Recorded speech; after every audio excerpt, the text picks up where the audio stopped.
তেতিয়া আজি আমি আলোচনা কৰিম ৰিমেডিয়েল মেজাৰ্ছ ইন এষ্ট্ৰলজি মানে এষ্ট্ৰলজিৰ মাধ্যমত যেটো উপায় দিয়া যায় এটা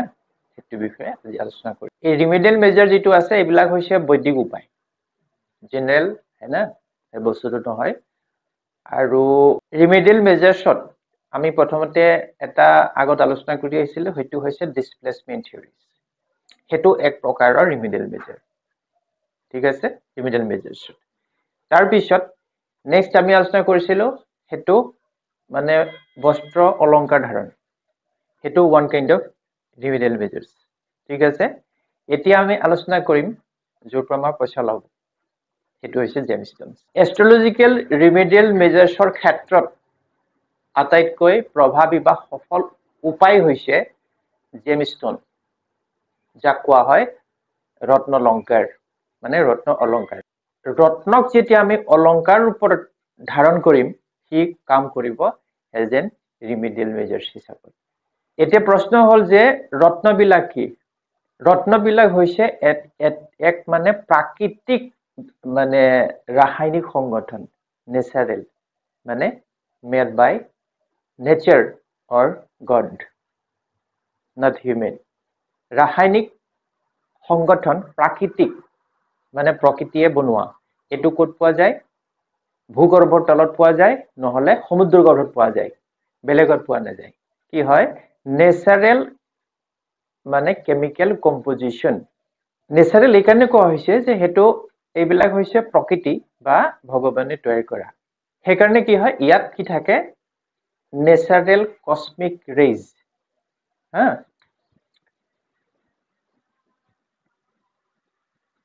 নেচাৰেল কসমিক ৰেজ তাৰ মানে প্ৰাকৃতিক যেটো মানে ৰশ্মি যেটো ঊৰ্জা যাক ওৰা কোৱা যায়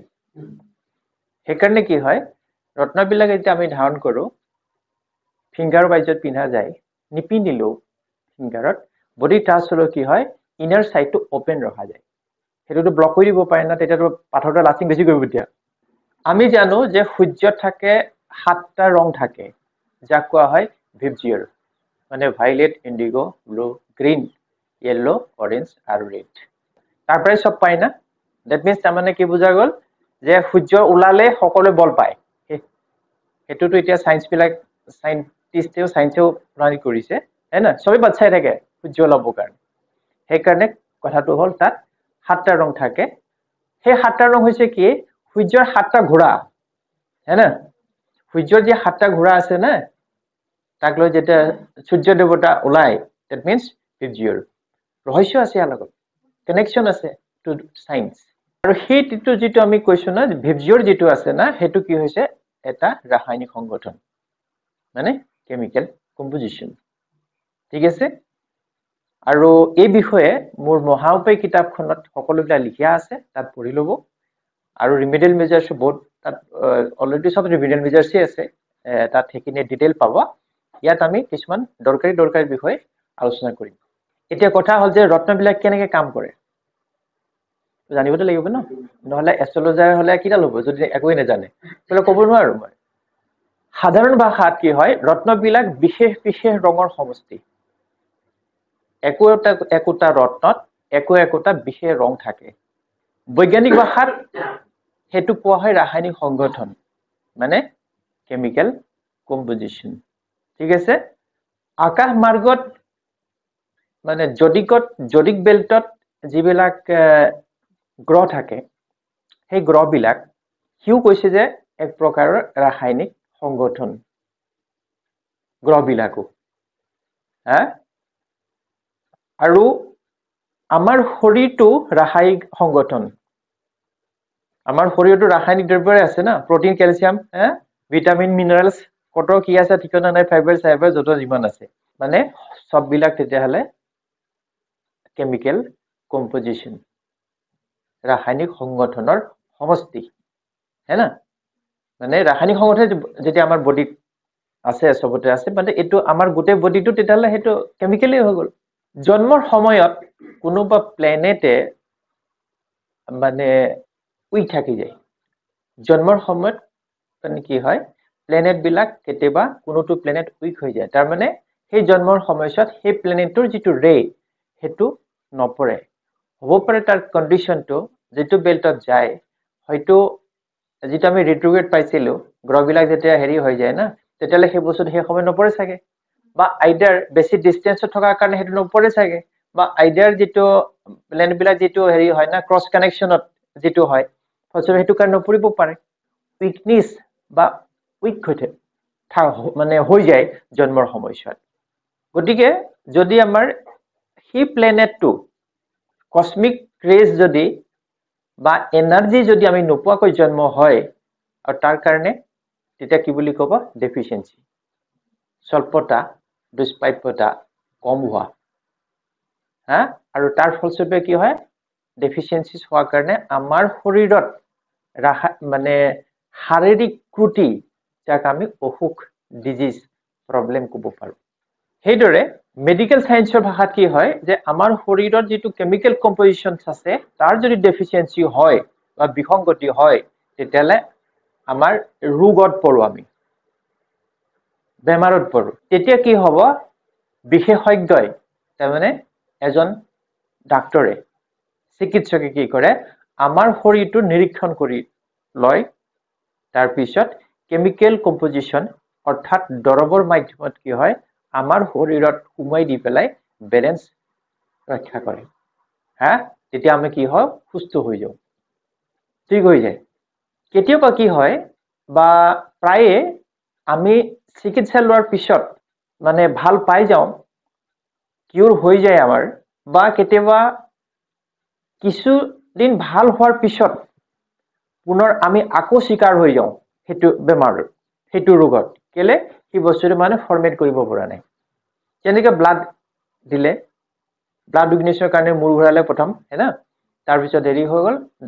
ব্লাড দিলে তাৰ পিছত থাকিলে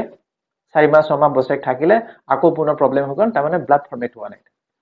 তেতিয়া কি হয় আমাৰ শৰীৰত মানে হেভি দ্ৰব্য কি হয় কেমিক্যাল কম্পোজিশন কেমিক্যাল যেটো কম্পোজিশনটো কম্পোজ কৰাব লাগে গতিকে যিকোনো প্ৰকাৰে আইডাৰ বাই এস্ট্ৰোলজাৰ অৰ বাই ডক্টৰ তাক ফৰমেট কৰাব লাগিব তাৰ ব্যৱস্থা কৰিব লাগিব তেতিয়াই ফৰমেট হ'ব কি বাহিৰৰ পৰাটো হলে নহব ন মানে কম্পোজ কৰিব লাগিব বা জেনাৰেট কৰিব লাগিব কম্পোজ কৰা ইয়া জেনাৰেট কৰা উৎপাদন আৰু তেতিয়া কি হয় এস্ট্ৰোলজিক্যাল ৰেমেডি যেটো আছে জেমষ্টনৰ উপায় কৰিবলগীয়া হয় জেমষ্টনৰ মাধ্যমত তেতিয়া তাৰ ব্যৱস্থা কৰিব লগিয়া হয় এজন এস্ট্ৰোলজাৰে থ্ৰু এস্ট্ৰোলজিক্যাল ৰেমেডিয়েল মেজাৰ্স হিচাপত যেহেতু জেমষ্টন বিলাক হৈছে যেটো ন্যাচাৰাল কেমিক্যাল কম্পোজিশন সেই কাৰণে ই জেনাৰেটৰ হিচাপে কাম কৰে অৰ্থাৎ জেমষ্টনৰ পৰা অহৰহ যেতিয়া ৰশ্মি নিৰ্গত হয় তেতিয়া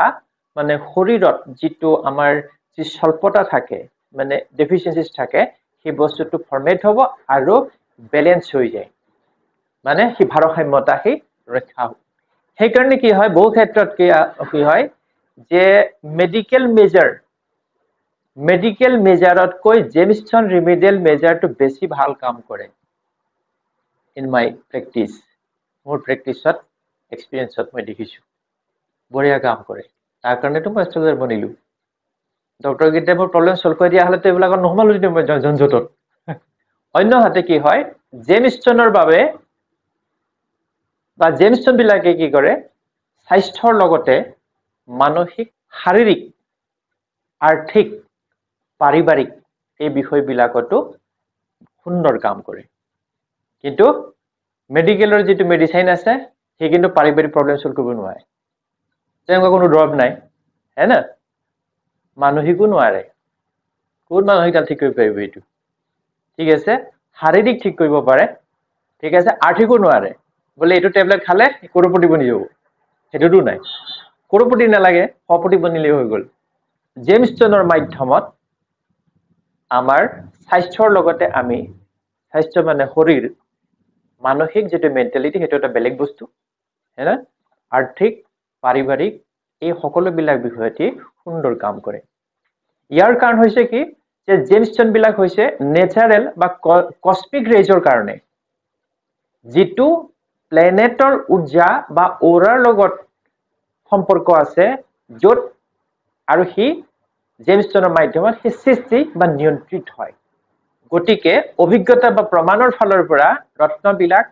আনবোৰ উপায়তকৈ বেছি ভাল কাম কৰে আৰু সেইবিলাকৰ বিশেষভাৱে পাৰ্শ্বক্ৰিয়াবিহীন তাৰমানে ৰিয়েকশ্যন নাই কাৰণ কেমিকেলে ৰিয়েকশ্যন কৰে ডক্টৰ মেডিচিনে ৰিয়েকশ্যন কৰিব জেনেৰেলি নকৰে যদি ডাক্তৰ হয় যদি কণ্ডাক্টৰ হয় তেতিয়াহ'লে কৰিব কণ্ডাক্টৰ হলে কৰিব কাৰণ আপোনাৰ আইডিয়াই নাই তাৰ বাবে অৰ্থাৎ ৰত্ন ধাৰণ কৰাৰ পূৰ্বে কিছুমান দৰকাৰী বিষয় জানি ল'ব লাগিব প্ৰথমতে আমি এষ্ট্ৰলজিৰ মাধ্যমত কোনটো প্লেনেট বেনিফিক কিন্তু উইক আছে তাক জানি লৈ পেলাই সেইটো ধাৰণ কৰিব লাগিব ৰত্ন যদি ধাৰণ কৰা হয় তেতিয়া তাক অলংকাৰ ৰূপত ব্যৱহাৰ কৰা হয় তেতিয়া কি হয় অলংকাৰ ৰূপত যদি আমি ব্যৱহাৰ কৰো তেতিয়া ৰত্নটো মানে বডিত মানে মানে শৰীৰত ৰত্নটো যেতিয়া আমি অলংকাৰ ৰূপত ব্যৱহাৰ কৰিম তেতিয়া আমাৰ শৰীৰত লাগি থাকিব লাগিব সেইকাৰণে মোষ্টলি আমি আঙুঠি ৰূপে পিন্ধিলে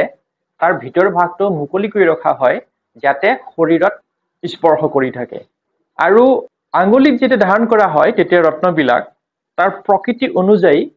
নিৰ্দিষ্ট আঙুলিত ধাৰণ কৰা হয় ফৰ এন এক্সাম্পল চন্দ্ৰৰ বাবে পিন্ধা যিটো মুক্তা বা চন্দ্ৰকান্তমণি তাক মুনিষ্টন কোৱা যায় কনিষ্ঠ আঙুলিত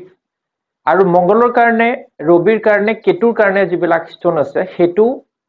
সেইবিলাক ৰিং ফিংগাৰত মানে অনামিকা আঙুলিত পিন্ধা হয় শনি শুক্ৰ আৰু ৰাহুৰ কাৰণে সকলোবিলাক ৰত্ন মধ্যমা আঙুলিত পিন্ধা হয় বৃহস্পতিৰ কাৰণে যিবিলাক পুখৰাজ বা টোপাজ আছে ইয়েলো টোপাজ সেইটো তৰ্জনীত পিন্ধা হয় নহলে বেলেগত দিলে নহব